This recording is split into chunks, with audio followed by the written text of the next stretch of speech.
There are times in life when you feel like everything is falling apart, like the ground beneath you is no longer solid. You try to move forward, but every door you knock on remains closed. The people you trusted seem distant, and the goals you once felt passionate about begin to lose meaning. These are the moments where many feel lost. They feel abandoned by life, by fate, sometimes even by God. And yet, what we call being lost is often something very different. What we call disorientation is, in truth, a deep spiritual redirection. When a traveler walks into a thick forest with no visible trail ahead, he may believe he's lost. But what if the road he's left behind was leading him to a cliff? What if the uncertainty he faces now is protecting him from a greater fall? What if, instead of being lost, he is simply being asked to trust the silence, to take another path? This is what many people overlook. The discomfort of not knowing does not mean you have no direction. It means the direction is now coming from a place beyond your logic. You are not lost. You are being redirected by a force greater than you. When you listen to the stories of great sages, monks, warriors, or spiritual seekers throughout time, you begin to notice a pattern. Their transformation rarely began in success. It often began in collapse. It began when they were rejected, broken, isolated, or misunderstood. But it was in those moments that something subtle began to awaken inside them. A question arose. What if this is not the end? What if this is not a punishment? What if this is preparation? The human mind, when left unchecked, sees life only in straight lines. If you do good, you should get good. If you work hard, you should succeed. If you love, you should be loved back. But life is not a machine. It is a mystery.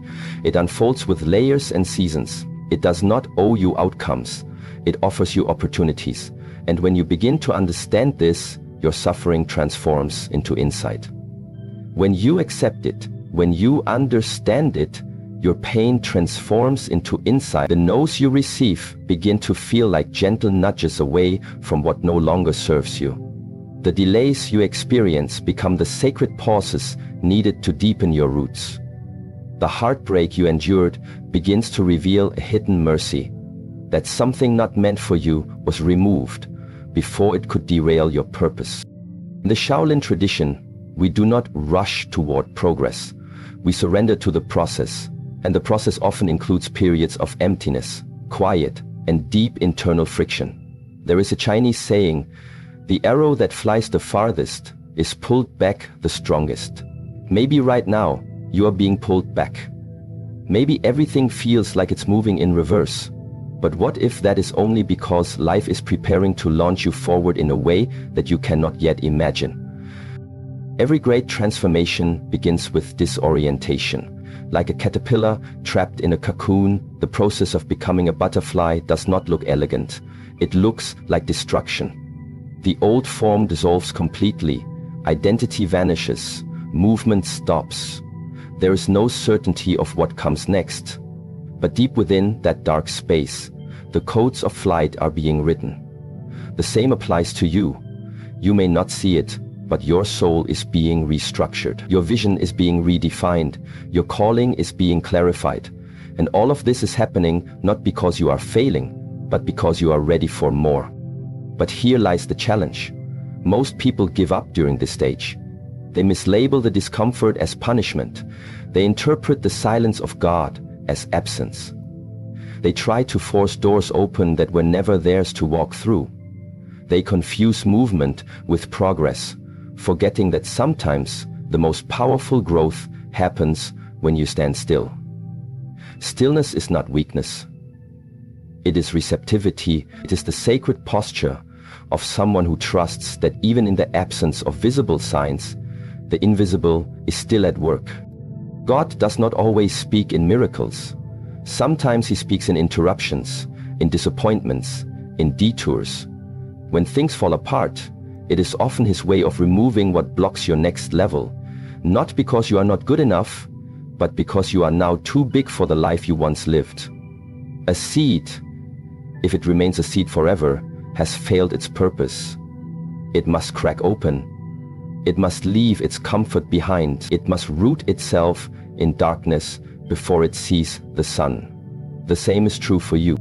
There are conversations you were not meant to be in, opportunities you were not meant to pursue, roads that would have taken you away from your highest truth. And so, in His wisdom, God closed those roads, not to hurt you, but to heal you, not to punish you, but to preserve you. The redirection is always a blessing. The no you received is often a louder yes to a future you have yet to comprehend. And yet, you must be willing to pause, to listen, to let go of your own plans when they no longer bring peace. Because redirection is not just about external change, it is about inner surrender. Are you willing to release what you thought your life was supposed to look like? Are you open enough to walk into the unknown with faith? Because that is where miracles happen. Not in the known, but in the surrender. Faith is not believing things will go your way, it is believing that whatever way they go, you will grow. That God knows more than your mind can comprehend. That His timing is more precise than your calendar. That your delays are not signs of distance, but signs of divine strategy. Like a master sculptor, He is removing what no longer fits the image He has for you. And sometimes what He removes is exactly what you prayed for. That does not mean your prayer was ignored. It means your spirit is being aligned with something higher. There is also a deep humility required here, to admit that maybe we don't know what's best for us. That maybe the relationship we thought would complete us was actually sent to teach us. That the job we lost was the only way we discover our true calling. That the storm we prayed against was actually the path that led us to our awakening. It is in looking back that you will see the invisible hand that guided you, but until then, you must trust without seeing. This trust is not passive, it is active surrender. It means showing up each day with openness. It means continuing the inner work even when nothing outside is changing. It means planting seeds even when the soil looks dry. Because you are not working alone. Heaven is working with you. But the tools of heaven are not always obvious.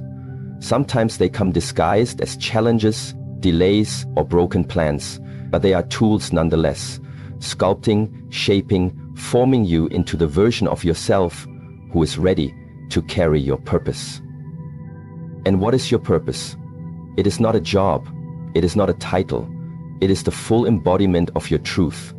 The courage to live from your essence.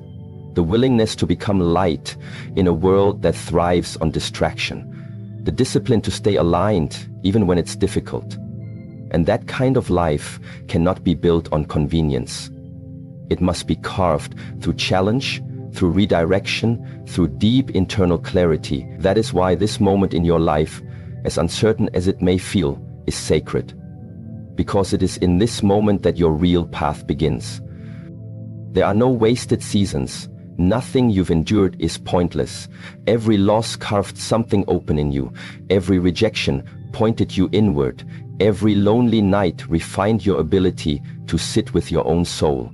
These are not small things, these are foundations.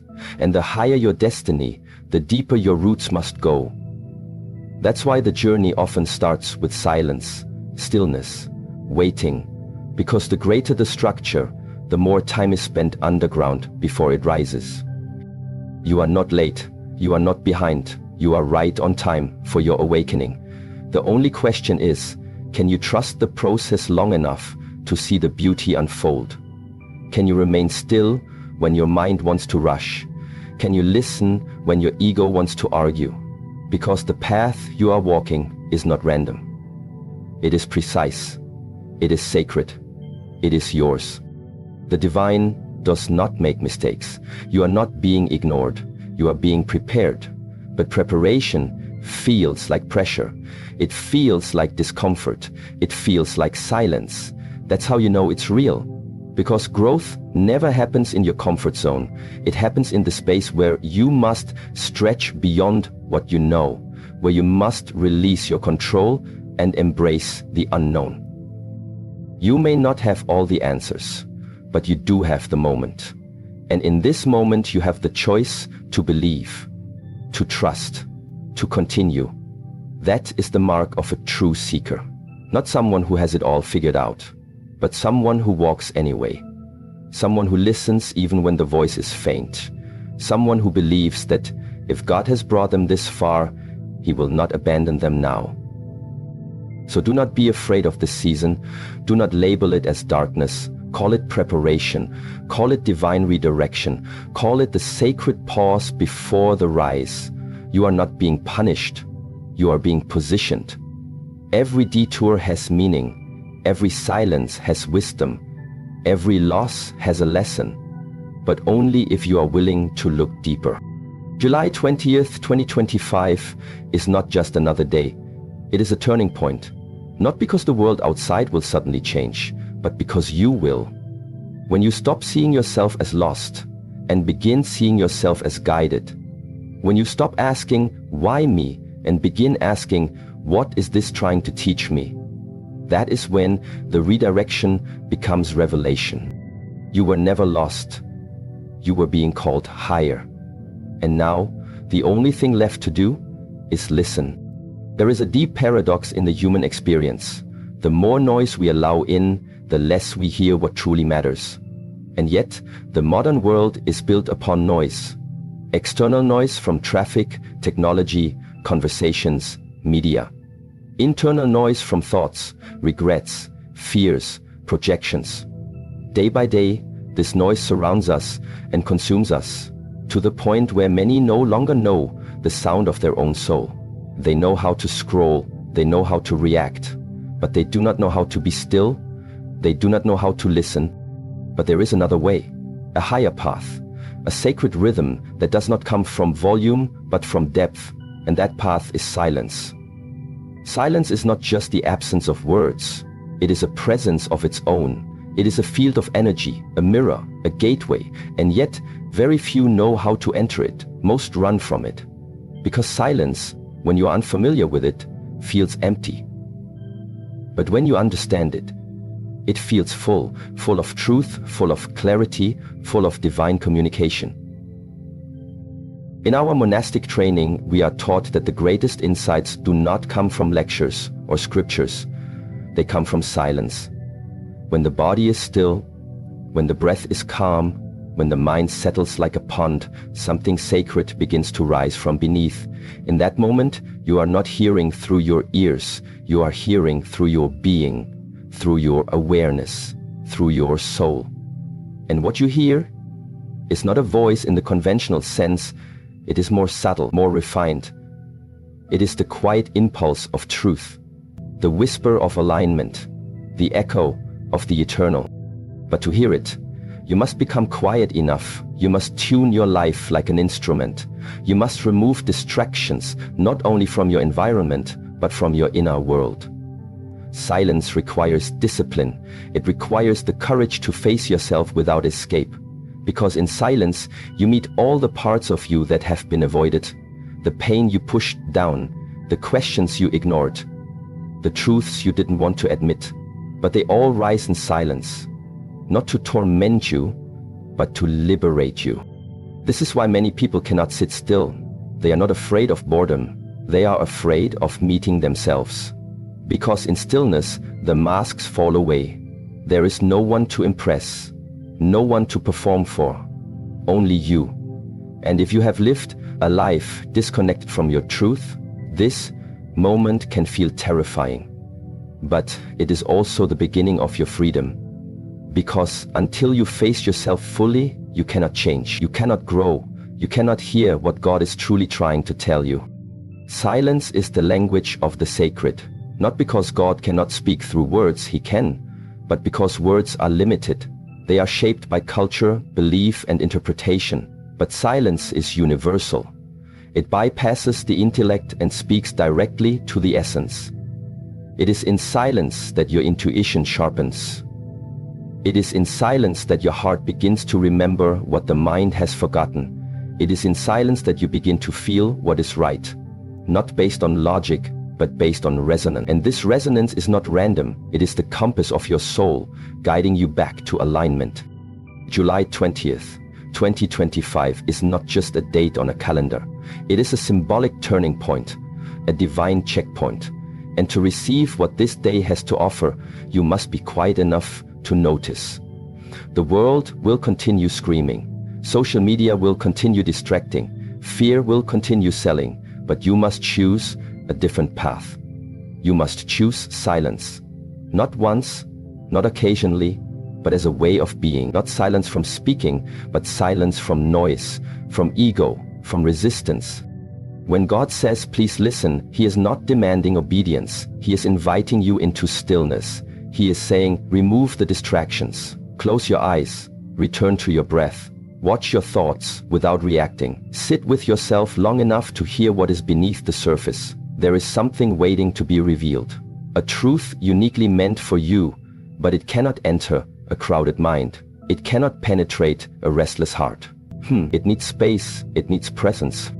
Many of life's problems are not caused by lack of information. They are caused by lack of clarity. And clarity comes not from gathering more, but from releasing more.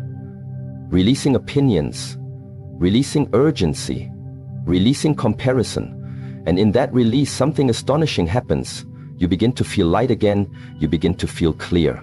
Not because the world changed, but because your inner world became spacious enough to perceive what was always there. In the Shaolin tradition, we are taught to listen with our whole body. Not just our ears, but our breath, our skin, our energy. When the mind is quiet, the entire being becomes a receiver. You begin to notice patterns, energies, subtle shifts. You begin to understand that guidance does not always come with fanfare. It comes through nudges, sensations, inner peace, or sudden knowing. These are the ways of silence. This is how the divine communicates with those who are tuned in. But you cannot tune in without practice. And practice requires patience. In the beginning, silence may feel boring. Your mind will resist. It will try to pull you back into activity. It will remind you of your to-do list. It will tell you nothing is happening. But if you stay, if you breathe, if you trust, slowly a new awareness begins to emerge. It is like the sun rising over a mountain. Slow, gentle, powerful. And suddenly, what was once invisible becomes clear. You see the patterns in your life. You see the cycles you've been repeating. You see the relationships that no longer serve you. You see the dreams that have been calling you, but you were too busy to hear them. And in that clarity, you are gifted something priceless: choice. You can choose differently. You can walk a new path. Not because someone told you to, but because you finally heard the truth within yourself. This is the power of silence. It reconnects you to yourself. It realigns you with what is sacred. And when you are aligned, your actions become more powerful. Your presence becomes more peaceful. Your decisions become more intuitive. You no longer live on autopilot. You live with awareness. And awareness is the gateway to transformation. Do not wait for life to become quieter. It won't. The world thrives on distraction. You must become the stillness amidst the storm. You must become the calm eye of the hurricane. This is the true training, not to escape life, but to live in it with centeredness. To walk through chaos with grace. To listen deeply, even when the world shouts. Because in that deep listening, you become unshakable. So on July 20th, do not only mark the day, mark the shift. Set aside time, not for doing, but for being. Sit in silence, not to achieve anything, but to receive everything. Listen to your breath. Feel your heartbeat. Notice the thoughts. Watch them pass like clouds. Do not follow them. Do not fight them. Just observe. And slowly the noise begins to fade. The space opens. The message arrives. It may not come in words. It may come as peace, as certainty, as release. But it will come. And when it does, you will know it. Because it will not feel like pressure. It will feel like coming home. The answers you've been chasing will arrive, not because you pushed harder, but because you finally became quiet enough to hear them. Silence is not passive. It is active presence.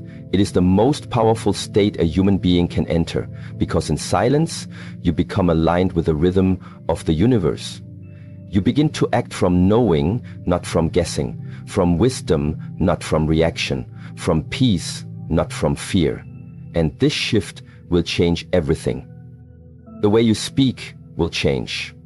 You will speak less, but your words will carry power. The way you move will change. Your steps will feel intentional. Your relationships will change. You will stop needing validation because you are no longer disconnected from yourself. You have become rooted in silence. You have become grounded in listening.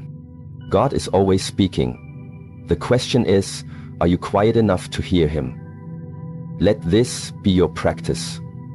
Let silence be your teacher. Let stillness be your guide. You don't need more information. You need more awareness. And awareness begins in the quiet. So today, begin. Turn down the noise. Step away from distraction. Sit. Breathe. Be. In the stillness you will hear what your soul has always known.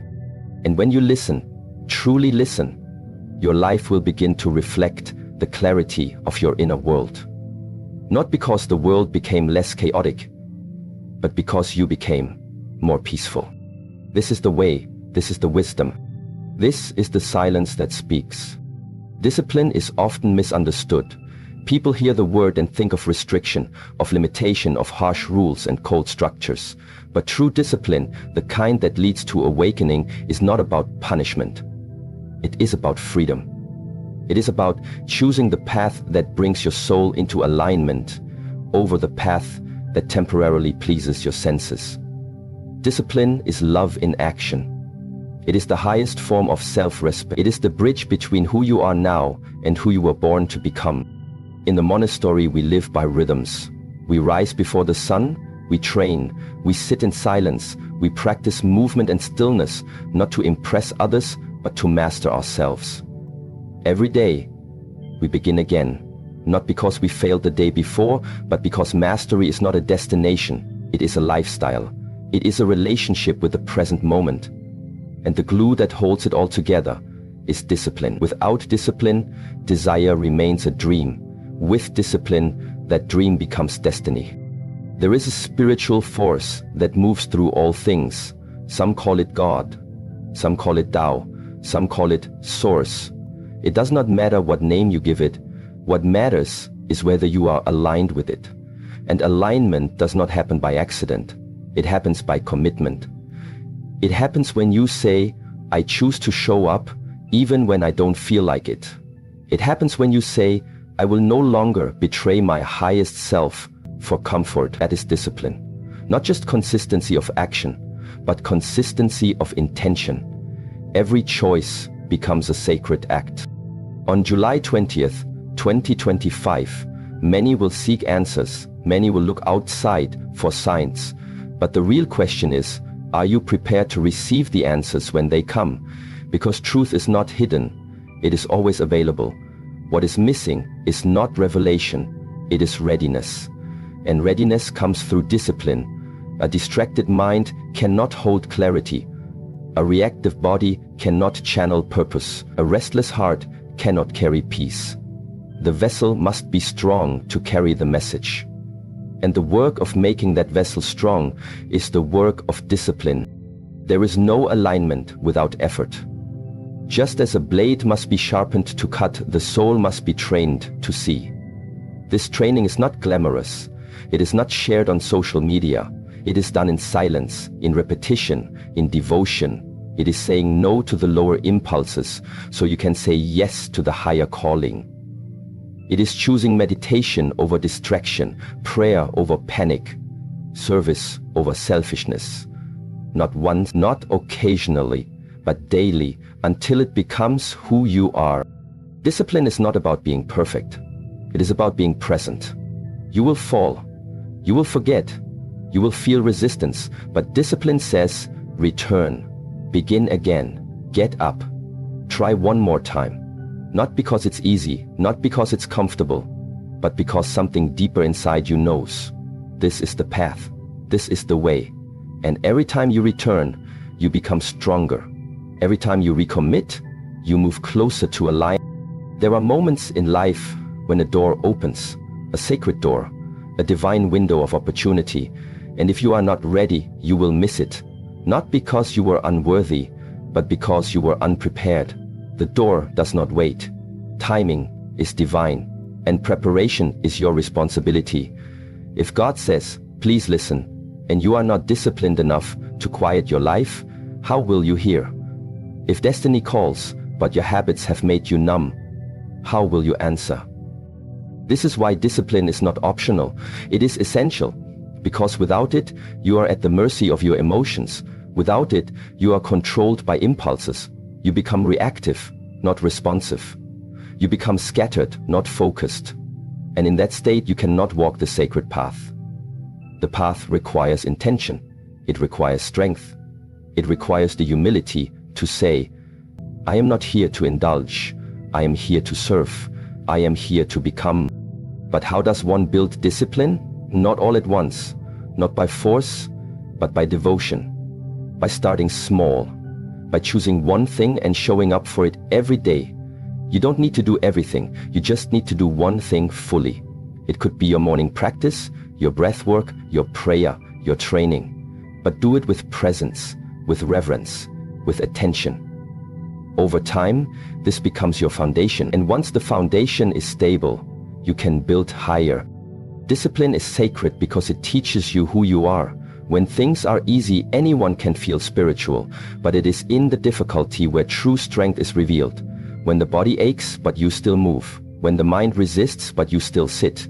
When the world distracts, but you still focus. This is where transformation happens. Not in comfort, but in the fire of choice. Discipline is that fire.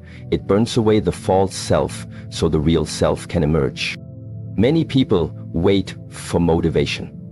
But motivation is unreliable. It comes and goes. Discipline does not wait. It decides.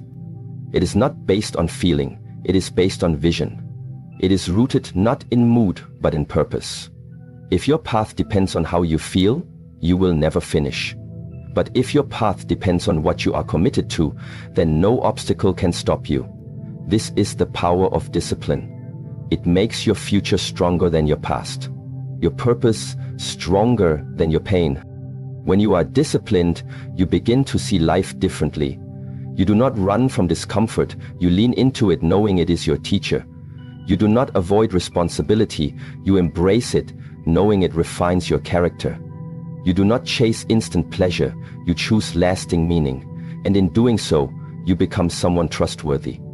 Trustworthy to yourself, trustworthy to others, trustworthy to carry the wisdom that only comes through perseverance. It's trustworthy to carry the wisdom that only comes through perseverance. This is what divine alignment requires. Not talent, not luck, but trustworthiness. Can you hold what God gives you? Can you carry the light without being consumed by ego? Can you walk the path without being distracted by detours? Only discipline prepares you for this. Only discipline makes you a worthy vessel. Because discipline is not only about action, it is about integrity. It is about becoming someone that heaven can rely on. There is a rhythm to the universe, a sacred order. And when you are disciplined, you begin to move with that rhythm. You stop forcing. You start flowing. You stop doubting. You start trusting. Because now your actions are not random. They are rooted. Your steps are not rushed. They are deliberate. You do not waste time because you understand the value of presence. You do not seek chaos because you know the cost of losing your peace. On July 20th, something opens. A window. A spiritual alignment. A moment when those who have prepared will receive. Not because they are better, but because they are ready.